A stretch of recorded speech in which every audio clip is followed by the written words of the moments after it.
Glory, glory, glory, glory, glory, glory. Arroze bragida hato rabrande de bosh. Lida cronze bra antocrasias quebradida hata. Les dents obradi, canons, hate gras codias cabro. La zobra indo gauche que zobra ligras contros cobradida bate. La tros obra gita la blonde de bosh chacros cobradida hata. Oh, thank you, Jesus. J'aimerais qu'on ouvre nos Bibles dans le livre de Luc chapitre 15. Nous allons lire une bonne partie d'écriture dans ce même verset, dans ce même chapitre. Luc chapitre 15. Luc chapitre 15. Alléluia. Merci Saint-Esprit. Vous savez, aujourd'hui, le titre de mon message, c'est « Dieu veut que vous retournez à lui ». Dieu a besoin qu'on retourne à lui. Vous savez, parfois, il arrive aux enfants de Dieu de se perdre. Il arrive parfois aux enfants de Dieu de s'égarer. Il arrive parfois aux enfants de Dieu de prendre un autre chemin. Mais Dieu a toujours besoin qu'on se retourne à lui. Peu importe le temps que vous avez mis dehors, peu importe le temps que vous avez mis dans la débauche, peu importe le temps que vous avez mis dans une autre vie qui n'est pas semblable à celle en quoi vous avez été appelé, Dieu a toujours espoir que vous allez revenir. Il veut toujours que vous soyez avec lui. Aujourd'hui, il y a beaucoup de chrétiens qui sont devenus des anciens chrétiens. Ils disent, oh, je me souviens quand j'étais encore dans la chorale. Oh, je me souviens quand j'allais à l'église chaque jour. Je me souviens vraiment quand je venais d'être né de nouveau. J'aimais tellement le Seigneur, j'allais à l'église de temps en temps. Il y a cette joie qui était en eux. Maintenant, ils ont embrassé une autre chose. Ils ont embrassé le monde. Maintenant, l'amour de Christ a dissipé. Jésus a dit, à cause de l'accroissement de l'iniquité, l'amour de plusieurs refroidira. C'est ce que Jésus a dit. À cause de l'accroissement de l'iniquité. Et nous le voyons aujourd'hui. Le monde est en train d'accroître dans l'iniquité. Beaucoup de mauvaises choses se multiplient. Et à cause de cela, l'amour de plusieurs est en train de refroidir. Leur amour vis-à-vis de Jésus refroidit. Aujourd'hui, ils vont te dire, oh, je me souviens quand j'étais encore chrétien. Voilà ce que je faisais. Oh, moi, j'allais à l'église chaque jour. Mais qu'en est-il de maintenant? Jésus avait demandé à ses disciples que quand le Fils de l'homme reviendra, trouvera-t-il la foi? Trouvera-t-il la foi? C'est ça qui compte. Quand il va revenir, est-ce qu'il va trouver la foi? Ça ne dépend pas de combien de fois tu avais la foi auparavant, mais ça dépend de est-ce que tu as encore la foi aujourd'hui? Est-ce que si Jésus vient aujourd'hui, il va trouver la foi en toi? C'est ça qui est important.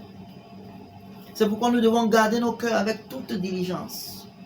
La Bible dit que de nos cœurs sortent les sources de la vie. C'est à l'intérieur de notre cœur que les sources de la vie sortent. Donc garde ton cœur avec toute diligence. Monte une garde sur ton cœur. N'accepte pas que les soucis de ce monde fassent diminuer le degré de ton amour envers Jésus. Et beaucoup de personnes, c'est ce qu'ils vivent aujourd'hui. Beaucoup de personnes, ils n'aiment plus le Seigneur comme ils aimaient le Seigneur. Ils n'ont plus d'enthousiasme quand on leur parle des choses de Dieu. Et c'est devenu une routine pour eux, même quand ils vont à l'église. Ils n'ont plus cette relation personnelle. Ils n'ont plus cet enthousiasme quand, comme David a dit, oh, j'étais content quand on m'a dit d'aller dans la maison de Dieu. Au début, ils étaient contents. À un moment donné, ils tiraient les dimanches. Oh, dimanche est loin, il faut que dimanche vienne vite. Il faut que mercredi vienne vite, il faut que j'aille au culte. Mais maintenant, quand dimanche vient, même ils ne savent pas que dimanche est là pour aller à l'église. Quand c'est le moment d'aller au culte, ils oublient. Quand c'est le moment d'aller à la prière, d'aller à la cellule, ils oublient complètement. Pourquoi?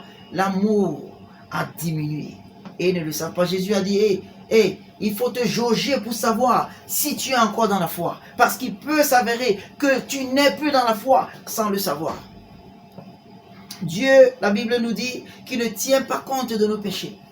Il ne tient pas compte de nos péchés. Donc il ne faudrait pas que ton péché t'en empêche. Souviens-toi au jardin d'Éden, avant que je commence à lire. Souviens-toi au jardin d'Éden. Dieu avait déjà dit à l'homme, à Adam, que tu mangeras de tous les fruits qui se trouvent dans le jardin.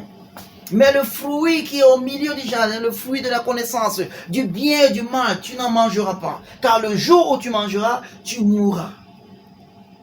L'homme, d'une manière ou d'une autre, a mangé le fruit. Nous le savons bien sûr. Ok, l'homme a péché. Il a découvert qu'il est nul. Qu'est-ce qui s'est passé? Est-ce que Dieu a tourné le dos à l'homme, disant que, oh, il a fait ce que je lui ai dit de ne pas faire. Donc, ça ne sert à rien, ça ne vaut pas la peine, il faut que j'ai plus besoin d'aller vers lui. Dieu n'a pas fait cela. La Bible dit que Dieu est venu à l'homme le soir. Et quand l'homme a entendu la voix de Dieu marchant dans le jardin, il s'est caché. Dieu ne savait-il pas qu'il a péché? Dieu savait qu'il a péché.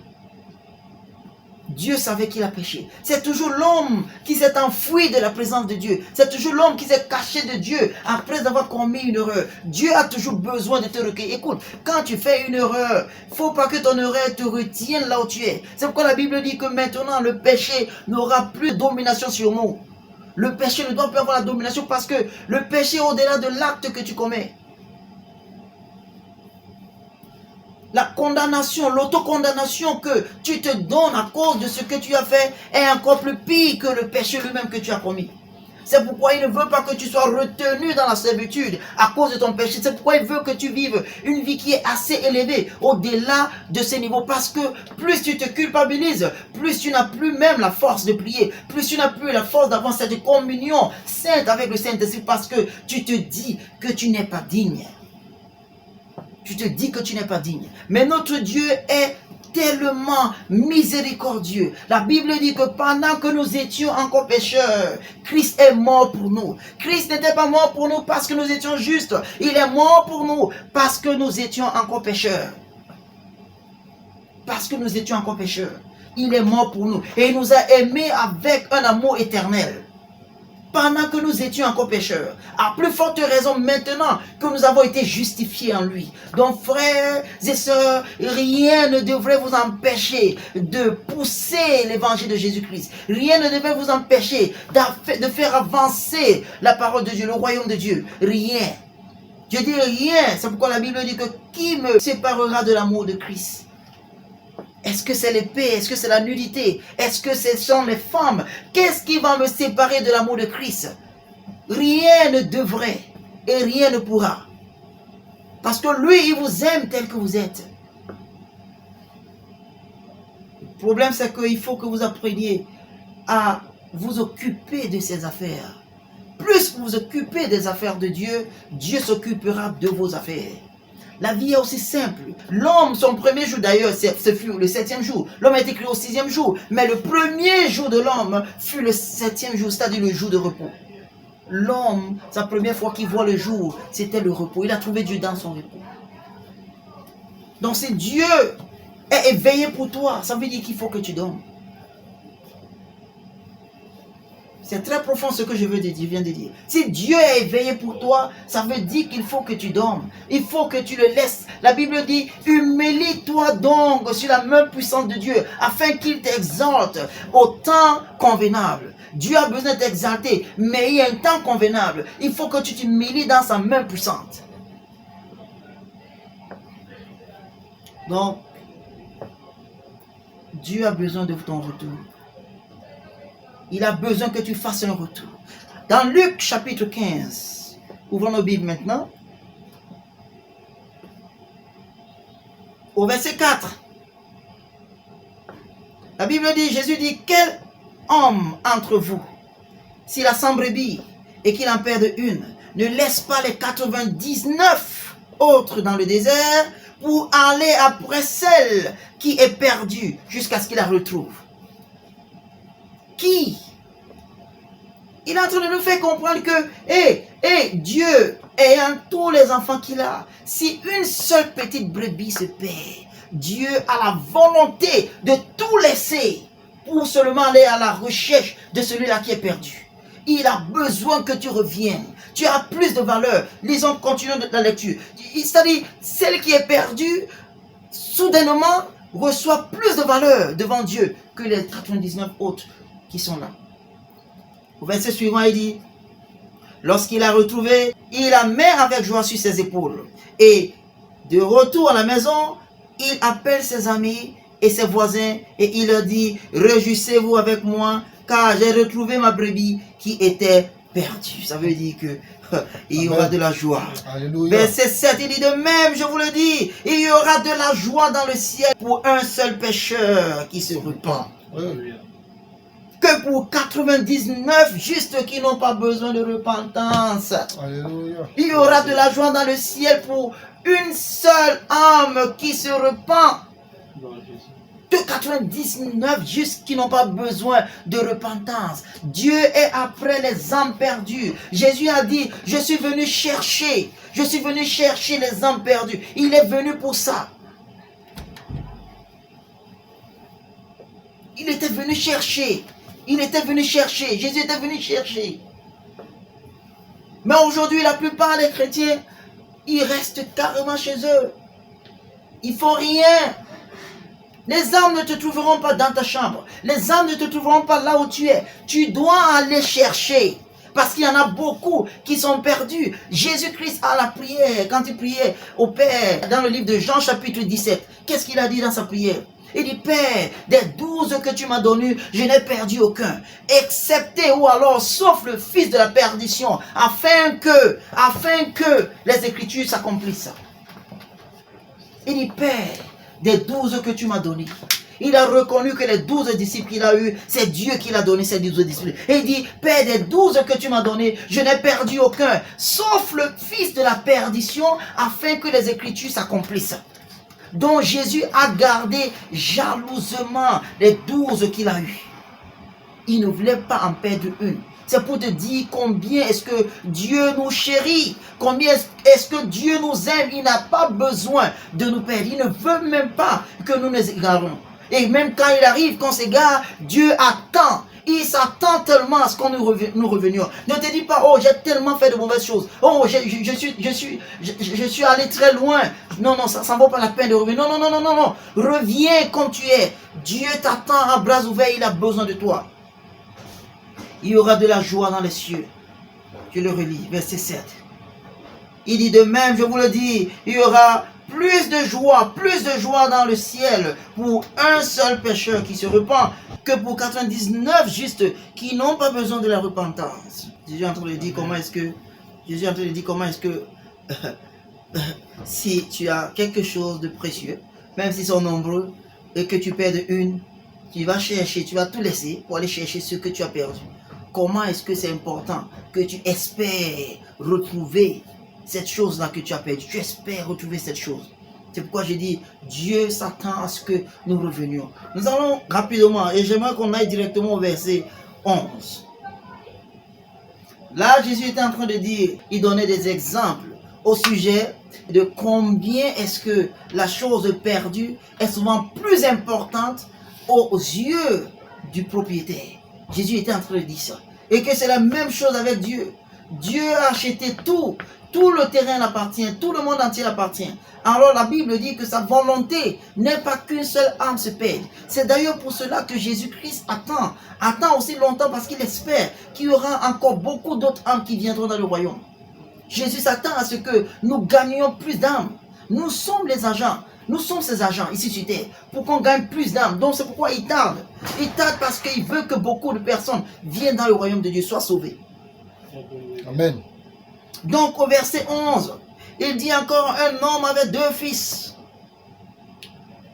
Le plus jeune dit à son père, mon père, donne-moi la part de bien qui doit me revenir. Et le père leur partagea son bien.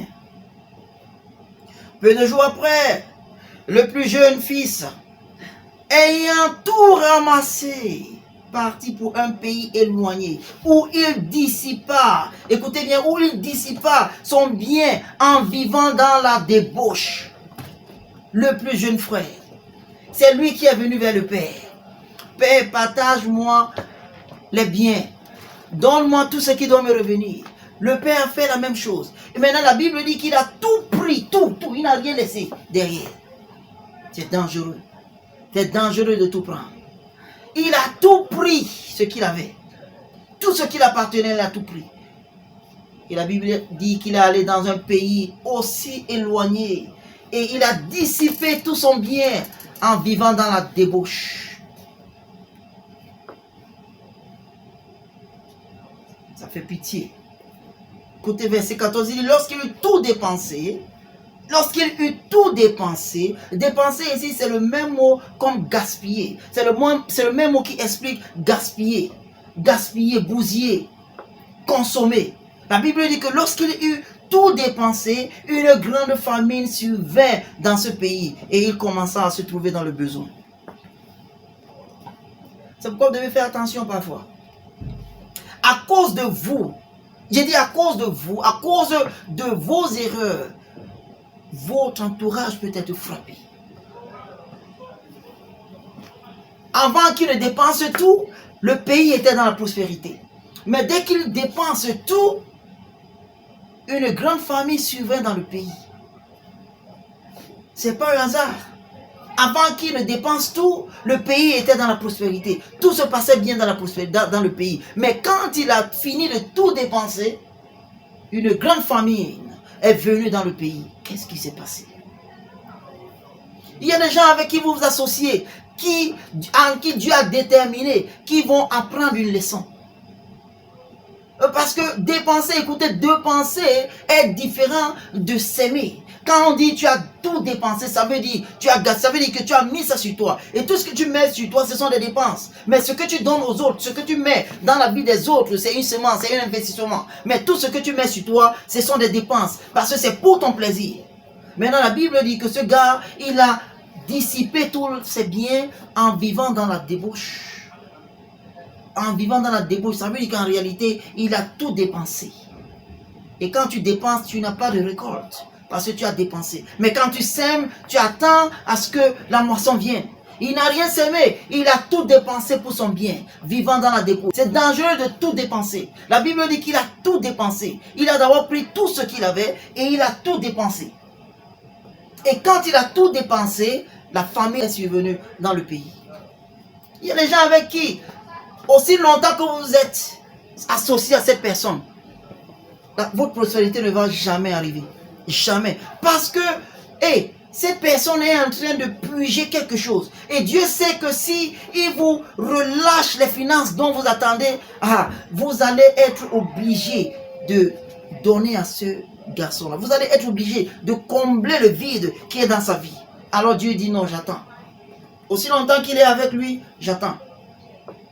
Donc quoi? Toi, tu seras dans la famine.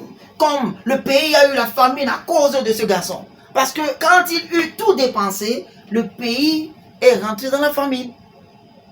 Ce garçon a tout dépensé. Cette femme a tout dépensé.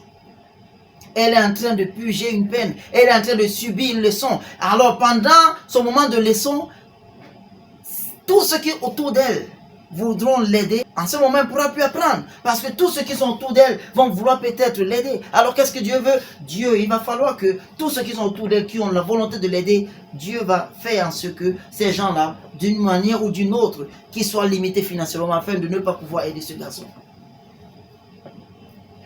Quand il eut tout dépensé, la famine survient dans le pays.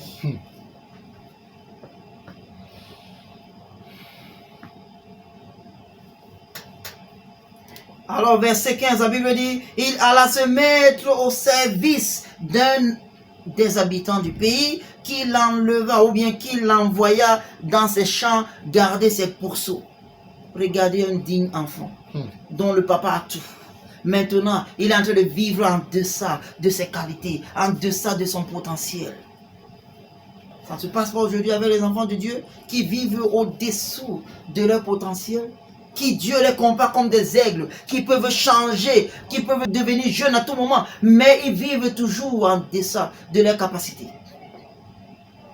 Ils vivent comme des hommes misérables, parce que peut-être il n'y a rien dans la poche, alors il s'est dit qu'il est foutu. Les enfants de Dieu qui vivent dans la maladie, qui vivent dans différentes situations dans lesquelles ils ne devraient jamais se trouver, juste parce qu'ils ne reconnaissent pas leur identité. Ils ne reconnaissent pas leur identité. La Bible dit qu'il alla se mettre au service d'un habitant du pays, qu'il envoya dans ses champs garder les pourceaux. Voilà un héritier. Un héritier qui aujourd'hui est devenu quelqu'un qui va aller garder les pourceaux. Parce qu'il a tout dépensé. Oh, thank you, Holy Spirit. Merci, Seigneur. Thank you, Holy Spirit. C'est une situation qui arrive à beaucoup de personnes. Mais Dieu merci, parce que le verset suivant nous dit quelque chose. Il aurait bien voulu se rassasier des carouges que mangeaient les pourceaux, mais personne ne lui a donné. Oh, quelle tragédie. Ce garçon, son papa est vachement riche. Mais il est en train de vivre en deçà de son potentiel. Dieu, notre Père, tout l'appartient. La Bible dit la terre l'appartient et tout ce qui s'y trouve. Nous sommes les héritiers, co-héritiers avec Christ, les héritiers de Dieu. Donc tout le monde entier nous appartient. Comment donc vivons-nous en dessous de nos potentiels? Jésus-Christ n'avait pas de sens de manque. Jésus-Christ ne marchait pas comme une personne qui avait un manque. Jésus-Christ ne pensait pas à magasiner ou à faire cela. Non, Jésus-Christ savait que chaque moment qu'il en avait besoin de quoi que ce soit, c'était disponible. C'est un état d'esprit qu'on doit avoir. L'état d'esprit d'un vainqueur. L'état d'esprit d'un homme qui sait que son Père est le détenteur de tout ce qui se trouve sur terre. Si tu sais que ton père est le propriétaire de toutes les maisons en étage ou bien tous les immeubles de ce pays, est-ce que cela ne va pas te donner une certaine mentalité? As-tu encore besoin de penser que, est-ce qu'à la fin du mois, j'aurai quoi manger? Est-ce que le lendemain, je vais manger? Et comment est-ce que ça va se passer? Non, non, non, non, Jésus n'avait pas ce sens. Jésus ne pensait pas au manque. Pour Jésus, tout ce qu'il voulait, là, quand il le voulait, c'était là. C'est un état d'esprit qui t'amène à ne plus penser trop à ton lendemain. La semaine passée, nous avons vu comment est-ce que le lendemain prendra soin de lui-même. À chaque jour suffit sa peine. Ayons le tas d'esprit de Christ. La conscience de Christ. Quelle était la conscience qui était en Christ, qui l'a amené à faire les choses qu'il a fait? C'est cette conscience qu'il avait. La conscience qui l'a amené à produire le résultat qu'il a produit. La conscience d'un maître. Un jour, ils sont allés dans une ville et ils devraient payer les impôts. Est-ce que Jésus s'est tracassé à dire, on va faire comment? Notre trésorier, Judas n'est pas là. Alors, comment est-ce qu'on va payer les impôts? Non. Jésus a dit, ok, qui doit payer les impôts? L'étranger ou bien les autochtones? Quand Pierre a répondu, Jésus a dit, ok, Pierre, va dans la mer. Oh, là-bas, c'est tout là. Il dit, va dans la mer et jette la maison. Le premier poisson qui viendra, prends-le, ouvre la bouche et prends l'argent, viens, paye l'impôt pour toi et pour moi. Quelle maîtrise! Quelle maîtrise! La Bible dit que tel il est, tel nous sommes dans ce monde. Nous ne sommes pas différents de Jésus. Jésus n'a pas produit ce miracle parce que il était Dieu sur terre. La Bible dit, étant égal à Dieu, il ne s'est point pris égal à Dieu. Donc il a déposé à part sa gloire et il a marché sur terre comme étant la postérité d'Abraham. Et nous sommes la postérité d'Abraham. Ça veut dire que nous pouvons produire la même chose que Jésus a produit. Là où nous allons, nous nous tenons devant une situation, la solution vient à l'instant T. C'est pourquoi je dis aux gens, écoutez, la vision vient avec la provision. As-tu une vision? T'inquiète, dans cette vision se trouve la provision. Est-ce que quelque chose s'est posé devant toi? Dans cette chose-là se trouve la réponse. La réponse de la défaite de Goliath était en Goliath. Il fallait que David l'entende parler pour qu'il sache que, voici pas comment gagner Goliath. La réponse était bien sûr là. Jésus n'a pas voulu préméditer. Jésus n'a pas eu à préméditer. Et comme nous allons dans cette ville, est-ce qu'on ne va pas nous demander quoi que ce soit? Il faut que je prie d'abord pour que Dieu puisse me conduire. Il faut que je prie d'abord pour que j'ai la volonté de Dieu. Afin que est-ce que si j'arrive dans ce pays, on ne va pas me poser cette question, on ne va pas me demander ceci. Non, Jésus n'était pas perturbé. Jésus savait que même si on lui demandait quoi que ce soit, à l'heure où on demandait quoi que ce soit, il allait produire. Conscience de Christ. Il veut que nous ayons cette même conscience. Où nous savons que partout où nous irons, le Saint-Esprit est avec nous. Et qui est le Saint-Esprit? Il est Dieu lui-même. C'est-à-dire, je porte Dieu. Donc si je vais dans les toilettes, Dieu est dans les toilettes. Si je vais au marché, Dieu est au marché. Si je vais dans la chambre, Dieu est dans la chambre. Je vais dans un terrain de foot, Dieu est dans le terrain de foot. Partout où je vais, Dieu est dans cet endroit. Donc si, et seulement si Dieu est en moi et que j'ai besoin de quoi que ce soit, oh my God, qui peut oser me le refuser? Dans la montagne de la transfiguration, le plus haut l'endroit le plus élevé de planète Terre, selon le niveau de la mer. La Bible dit qu'une voix se fit entendre. Et Dieu dit, voici, celui-ci est mon fils, écoutez-le. Dieu a dit, voici mon fils, écoute. Dieu a commandé à toute la création d'écouter Jésus. Toute la création a le droit d'écouter. C'est pourquoi Jésus, quand il a dit à Pierre, va dans la mer, jette la maison, et le premier poisson qui viendra, prends-le, ouvre-le, retire l'argent et viens payer pour toi et moi. Le poisson, naturellement, n'a pas à avoir de l'argent en lui. Mais quand Jésus a dit à Pierre, va dans la mer et jette la maison, les poissons dans la mer ont entendu que le maître a besoin d'argent. Alors, qu'est-ce qui s'est passé? Les poissons se sont jetés au plus profond pour fouiller de l'argent. Écoutez, il y a de l'argent dans la mer. Comme vous entendez parler de naufrages, toutes ces choses-là qui se passent, cet argent qui se perd, c'est dans la mer. Maintenant, tu peux ne pas savoir où ça se trouve. Mais quand Jésus a besoin de cet argent, le poisson est allé chercher l'argent et il est remonté avec cet argent pour ouvrir cela, la bouche, afin que Jésus récupère cet argent pour payer l'impôt. Jésus n'avait pas besoin de se perturber. Quand ils étaient, après la résurrection de Jésus-Christ, ils étaient seuls. Pierre dit, oh, il faut que je retourne pêcher. Les autres disciples disent à Pierre, ok, allons-y ensemble. Ils sont allés pêcher. Alors toute la nuit, ils ont fouillé les poissons, ils n'ont rien trouvé. La Bible dit qu'ils ont vu à distance quelqu'un. Et l'homme lui leur a dit, enfant, avez-vous du poisson? Ils ont dit, non, maître. Et Jésus a dit, alors jetez votre filet au côté droit de votre barque et vous en trouverez. Au côté droit, il n'a pas dit allez encore dans les lieux les plus profonds. Non, la Bible d'ailleurs dit qu'ils auraient tout troublé l'eau parce que ces gars étaient des professionnels de la pêche. Donc Pierre, Jean, Jacques, aller à la mer et ne pas trouver du poisson étant professionnel, ça veut dire que s'il y avait n'importe quel poisson sage, à l'heure là, aucun poisson sage ne pouvait rester aux alentours de là où il se trouvait. Mais Jésus n'a pas dit, allez encore plus loin dans les eaux. En ce moment, Jésus dit, là où vous êtes, jetez la maison, jetez le filet au côté droit. D'où viennent les poissons? D'où sont venus les poissons? Quelques instants avant, la Bible dit qu'ils n'ont pas pu. Mais maintenant, Jésus dit, jette le truc au côté droit, sur place là où ils étaient. Là où ils n'ont pas pu trouver quelques heures avant. Et ils ont trouvé des poissons. D'où viennent les poissons? Les poissons sont venus de la parole du Maître. Parce que la Bible dit, Dieu a dit, voici mon fils bien-aimé, écoutez-le.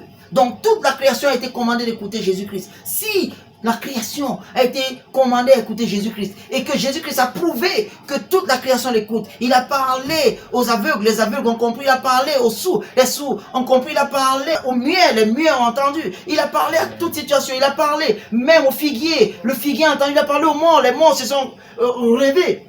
Si cette situation ont pu entendre Jésus et que Jésus a prouvé que c'est possible, que pensez-vous que nous devons avoir en tant que ses enfants, en tant que ses co-héritiers? Nous ne sommes pas différents de Jésus. C'est que parfois, nous sommes tellement charnels. L'être humain devient charnel. Même le chrétien devient tellement charnel. Il oublie qui il est. Voilà ce chrétien, voilà ce garçon. Donc le papa a tout. Il est en train de vivre en deçà de son potentiel. Il est en train de vivre en deçà de ses qualités. Ce n'était pas le rêve de son père. Son père était en train je peux dire, de l'attendre. Est-ce que mon fils pourra revenir? C'est la même chose. Toi, enfant de Dieu, toi qui es en train de vivre une vie qui n'est pas celle que tu dois vivre, toi qui es en train de souffrir quelque part, toi qui es en train de vivre une vie et qui t'amène à pleurer chaque jour, et Dieu, c'est pas lui qui t'a conduit dans cette vie-là. Lui, il espère que tu vas te relever. Il est en train de se dire, est-ce que mon fils Chima va revenir? Est-ce que mon fils Herman va revenir? Est-ce que mon fils Tel va revenir? Est-ce qu'il va revenir? Parce que Dieu veut que tu reviennes. Il veut que tu reviennes. Lui, il est ce qu'il est. Il ne change pas. Il veut que tu reviennes. Fais ce pas aujourd'hui.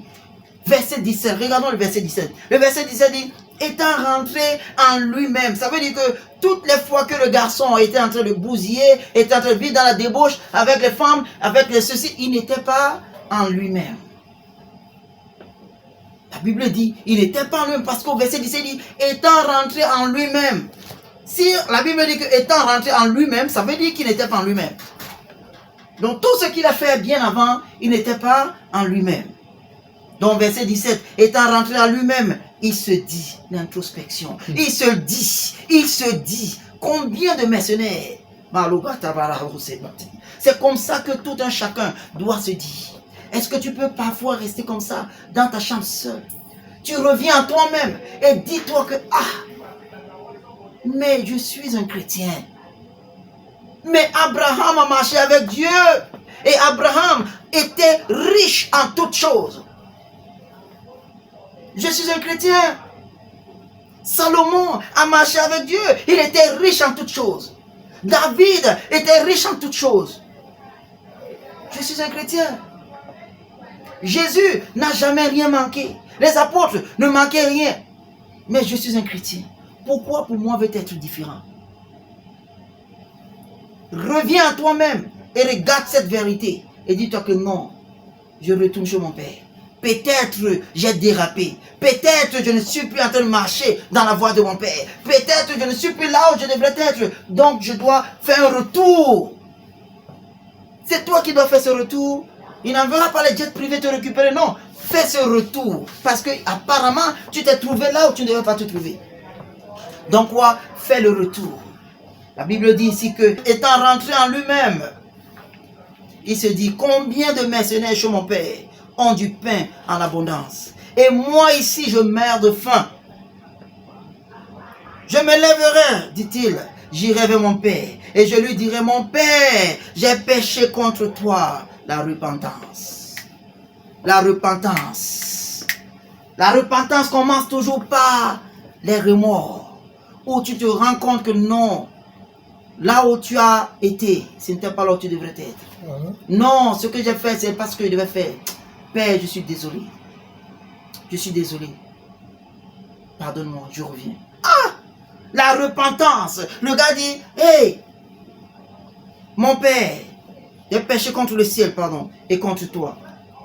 Maintenant, il dit, regarde sa prière, il dit, je ne suis plus digne d'être appelé ton fils. Traite-moi comme l'un de tes mercenaires.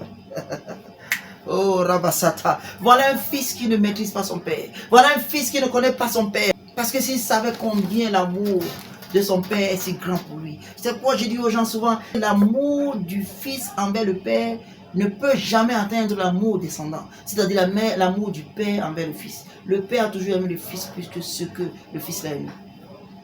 Ce n'est pas possible que le fils aime le père puisque le père ne l'aime. C'est pourquoi il n'avait pas cette révélation d'amour. C'est pourquoi il dit, hé mon père, s'il te plaît, je ne suis plus digne d'être appelé ton fils. Dans tout cela, c'est lui qui est en train de préméditer. Je ne suis plus digne d'être appelé ton fils. Traite-moi comme l'un de ses mercenaires. Et il se leva et il alla vers son père. Comme il était encore loin, son père le vit et fut ému de compassion. Il courut se jeter à son cou et le baisa. Écoutez, entre les deux, qui est en erreur? Le fils est en erreur. Donc le père aurait pu rester dit, quand il viendrait ici, je vais l'apprendre la leçon. Il saura que moi, quand j'économisais pour eux. Mais celui-là, comme il pense qu'il est trop sage, il vient prendre tout mon bien comme ça, il s'en va dépenser. Regarde comment mon fils est devenu. Non, la Bible dit que son père, quand il a levé les yeux et a aperçu son fils de loin, oh my God, il s'est levé, le roi s'est levé de là où il était. Il a couru, il a chargé vers son fils. Et il est tombé dans son cou. Et il a baisé son fils. Oh, Dobrakidahaya. Thank you, Holy Spirit of God. C'est pourquoi je dis, quand tu fais une erreur, ne reste pas loin. C'était ça le secret de David. Malgré les erreurs que David a commises, David ne pouvait jamais s'empêcher d'aller dans la maison de Dieu. Parce qu'il savait que sa repentance était sans effet s'il restait chez lui. Alors il faisait comment? Quand il faisait toujours une erreur, il allait toujours vers Dieu. Il disait, tu Seigneur, pardonne-moi. Pardonne-moi de ce que j'ai fait. Il revenait toujours à Dieu. Et Dieu dit, voici l'homme d'après mon cœur. Voici l'homme d'après mon cœur. Pas parce que David ne commettait pas des erreurs. David faisait tellement d'erreurs. Mais Dieu l'a qualifié étant comme l'homme d'après son cœur. Parce que chaque fois que David faisait une erreur, David revenait à Dieu. Dieu aime quand on revient à lui. Ton père a besoin que tu dises, papa, j'ai besoin de telle chose. Ton père, ça le fait plaisir. Ça fait plaisir à ton père que tu dises, père, j'ai besoin de tel, j'ai besoin de tel. C'est pourquoi Dieu, quand même, quand il te donne sa révélation, c'est progressif. Parce qu'il veut que tu dépendes de lui. Il veut que tu dépendes de lui. Il veut que tu sois toujours là. Que tu reviens de temps en temps récupérer quelque chose. C'est ce qu'il veut. C'est la même chose qui s'est passé dans le jardin. Dieu n'a pas fui Adam et Ève après leur péché, mais Dieu est venu vers eux. Mais c'est eux qui fuyaient. Voilà le fils, en revenant, il avait déjà une intention, disant que, Père, il venait pour dire à son père que je ne suis plus digne d'être appelé ton fils. Pardon, prends-moi comme étant un de tes serviteurs. Mais son père, quand il est venu, son père a couru vers lui et son père l'a embrassé.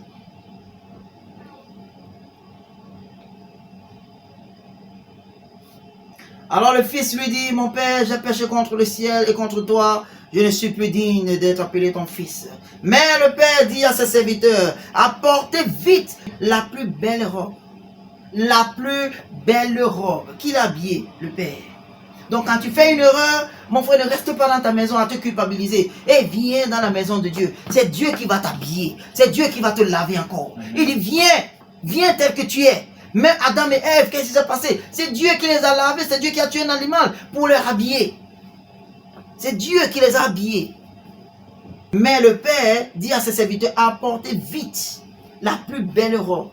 Une robe que même son fils aîné, celui qui a été toujours droit avec son père, il n'a jamais porté cette robe. Même le fils Junior qui était parti bousiller, quand il était là avant, il n'a jamais porté cette robe. Mais quand il a commis cette erreur grave, oh ma cause a dit, pas étonnant, la Bible dit que là où le péché abonde, la grâce surabonde. Là où le péché abonde, la grâce surabonde. Il fallait que le garçon soit en erreur pour que le père lui donne la plus belle robe.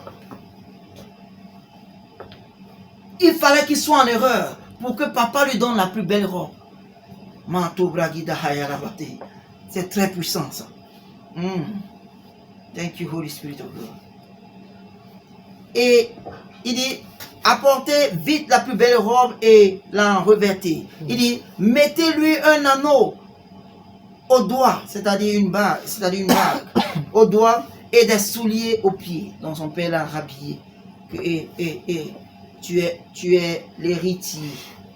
Tu es un fils digne de cette maison. Je ne te laisserai pas parmi des mercenaires. Je ne te laisserai pas parmi mes serviteurs. Oh, Sato Brakidabaya. Thank you, Jesus. Amenez le veau gras et tuez-le. Mangeons et réjouissons-nous. Mangeons et réjouissons-nous. Mangeons et réjouissons-nous. Car mon fils, que voici, était mort et il est revenu à la vie. Il était perdu et il est retrouvé. C'est important de prêcher ces choses. Parce que sinon, on va croire que Dieu, notre Dieu, est là à guetter nos erreurs. Il est là à guetter nos erreurs. Non, non, non, non, non. Oh, je me souviens, un frère que j'ai rencontré, il a vu un zèle à moi. Comment est-ce que je suis aussi enthousiasmé par rapport aux choses de Dieu? Il s'est rappelé de lui quand il était dans ses débuts dans le christianisme. Il m'a dit, je me souviens mon frère, ça me rappelle quand j'ai commencé le christianisme. Voilà comment j'étais enthousiasmé, franchement. Il dit, mais qu'en est-il de maintenant? Il me dit, je ne sais pas, j'ai plus le temps. Le travail m'a pris, ainsi de suite. J'ai juste souri, je suis parti. Le gars croyait que j'étais juste un jeune chrétien. Il ne savait pas que depuis le premier jour jusqu'à maintenant, c'est la même chose. C'est ta responsabilité d'activer la puissance de Dieu. C'est ta responsabilité de toujours s'assurer, bien sûr, que Dieu reste le même en toi. Que ton amour pour Dieu grandisse. C'est ta responsabilité. Ce n'est pas la responsabilité de quelqu'un d'autre. Je vais rapidement lire pour terminer ce que nous sommes en train de voir ici. Et la Bible dit, car mon fils que voici était mort, il est revenu à la vie. Il était perdu et il est retrouvé. Et ils commencèrent à se réjouir. Et au verset 25, la Bible dit, oh, le fils aîné le brave garçon, était dans les champs. Voilà celui qui est toujours, oh, depuis que je suis né de nouveau, je n'ai jamais péché, je n'ai jamais insulté, je n'ai jamais fait cela, je n'ai jamais, moi je sais que si Dieu devrait choisir entre moi et l'autre frère voisin qui dit qu'il est chrétien, là, celui que je vois de temps en temps avec des femmes, celui que je vois de temps en temps, il s'habille mal, il porte des pantalons déchirés, je suis sûr que si Dieu doit choisir entre nous deux, c'est moi qui choisirai, je suis plus digne que celui-là. Dieu ne voit pas les choses de cette manière. La Bible dit que nous sommes sauvés par la grâce, pas par les œuvres, afin que personne ne se glorifie. Donc ce n'est pas si tu commences déjà à faire de cette manière, ça veut dire que tu commences déjà à vouloir te glorifier de tes œuvres. Le fils aîné était dans les champs lorsqu'il revint et s'approcha de la maison. Il entendit la musique et les danses. Il appela un des serviteurs et lui demanda ce que c'était. Ce serviteur lui dit, ton frère est de retour. Et parce qu'il a retrouvé en bonne santé, ton père a tué un veau gras. Il se mit en colère. Imagine ça. Son frère, même père, même mère, se met en colère parce que son frère qui est parti est revenu. Il se met en colère. Ça, c'est diabolique. Il se met en colère et ne voulut pas rentrer. Son père sortit et le pria d'entrer. Mais il répondit à son père, voici, il y a tant d'années que je te sers, sans avoir jamais transgressé tes droits, tes ordres, voilà. Ce chrétien qui pense qu'il est ce qu'il est à cause de son bon comportement. Oh, il y a tant d'années que je te sers, sans avoir jamais transgressé tes ordres. Et jamais tu ne m'as donné un chevreau pour que je me réjouisse avec mes amis. Et quand ton fils, il n'a pas dit quand mon frère, il n'a pas dit quand Yvan, non, il a dit quand ton fils, et quand ton frère parle à ta mère ou à ton père disant ton fils, c'est-à-dire il est en train de se séparer de cette fraternité. Lui se sépare, il dit ton fils, c'est-à-dire il se sépare de cette fraternité. Maintenant il dit, et quand ton fils est arrivé, celui qui a mangé ton bien avec des prostituées, c'est pour lui que tu as tué le veau gras. Oh my God. Imaginez combien d'enfants de Dieu espèrent que Dieu va sévèrement punir ceux qui vivent mal. Oh, ces chrétiens qui disent être chrétiens, Dieu va les punir sévèrement. Je veux que Dieu les punisse parce qu'ils sont chrétiens, mais ils vivent une mauvaise vie. Et c'est la même chose ici. Il dit, hey, parce qu'on viendra dans les cieux.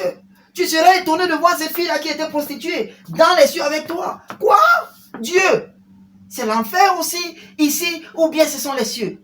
Tu seras surpris de la réponse de Dieu. Parce que tu penses que parce que toi, tu as été aussi assidu, tu as été aussi bien portant, tu te comportais tellement bon, l'autre n'a pas le droit. Ton droit pour le royaume des cieux n'a pas été acquis par tes œuvres.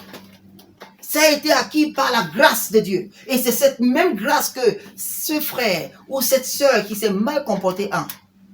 Et Dieu continue et continuera toujours à lui faire grâce. C'est parce que là où le péché abonde, la grâce fait quoi? Ça surabonde. Ce n'est pas ton problème. Ne fais pas comme ce fils aîné qui dit, hé père, quand ton fils est arrivé, celui-là qui a mangé tout ton bien avec des prostituées, il dit, c'est pour lui que tu as tué le veau gras.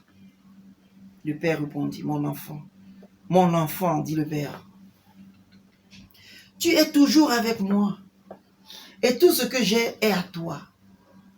Mais il fallait bien s'égayer et se réjouir parce que ton frère que voici était mort. Maintenant le père n'a pas dit parce que mon fils. Il dit parce que ton frère, c'est celui qui dit ton fils. Maintenant le père lui dit c'est ton frère. Il fallait que tu t'égayes parce que ton frère que voici était mort et qu'il est revenu à la vie. Parce qu'il était perdu et qu'il est retrouvé. Il fallait t'égayer. Amen. C'est pourquoi il y a des gens, quand ils viennent dans certaines églises, quand ils viennent dans cette église, bam, ils voient la fille là. Oh! Mais la fille là, c'est une prostituée. Elle chante à l'église. En même temps, la personne sort. Il dit, je ne peux pas être dans cette église. Ça, c'est pas la maison de Dieu. Qui t'a dit que c'est pas la maison de Dieu? Oh, la caté là-bas. Bien sûr, il y a des gens qui le font. Beaucoup. Tu viens dans l'église, pam, tu vois le frère qui avait fait le business avec toi. Il a fait business. Il a gagné 100%. Ah! Non, ça c'est un bandit. Je veux être dans cette église. C'est lui qui a... Non, non, non, non, non. Tu sors carrément. Tu ne sais pas si Dieu voulait vraiment que tu sois nourri dans cette église. C'est dans cette église que tu pouvais être nourri spirituellement. Mais tu sors. Parce que tu te crois être plus juste que celui-là. La Bible dit que nous avons tous reçu le don de la justice.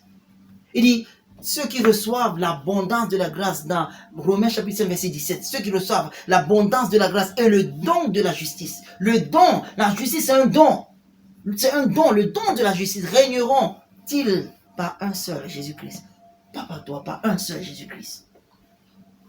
Donc ce que tu as reçu, c'est un don. La justice que tu as, c'est un don. C'est pas par tes œuvres, mon frère. C'est pas par tes œuvres. Donc, ce frère qui n'est pas en train de marcher normalement, prie pour lui. Prie pour lui, parce que Dieu s'attend à ce qu'il revienne. Dieu veut qu'il revienne. Dieu est réjoui, Dieu est égayé quand il revient. Donc, prie pour qu'il revienne. Va, si c'est possible, à la recherche de ton frère. Parce que c'est ça qui fait vraiment, vraiment, vraiment la joie de ton père. Si ton père savait, si le fils savait que ce qui devrait égayer son père devrait être la venue de son frère, il devrait aller à la recherche de son frère. Il dit que Père, j'ai un cadeau pour toi. Père, je sais que depuis que notre frère, mon petit frère est parti, tu n'es plus à l'aise. Je sais que depuis que mon petit frère est parti, tu es devenu triste. Mais Père, je l'ai ramené à la maison. Ça devait faire quelque chose de merveilleux pour le Père. Mais il est resté dans son orgueil, disant que c'est lui le fils digne de son Père. Dieu merci pour sa parole. Dieu merci pour sa parole. Amen. Le Seigneur a besoin qu'on revienne à lui. Quel qu'en soit là où tu as été, quel qu'en soit la distance qui te sépare de lui maintenant, Dieu veut que tu reviennes. Il veut que tu reviennes, frère. Reviens à lui. Reviens en toi-même et dis-toi que non. Pourquoi est-ce que j'accepte de souffrir tant? Pourtant, dans la maison de Dieu, il y a ceci, il y a cela, comme l'a fait ce garçon. Reviens. Dieu veut que tu reviennes à lui.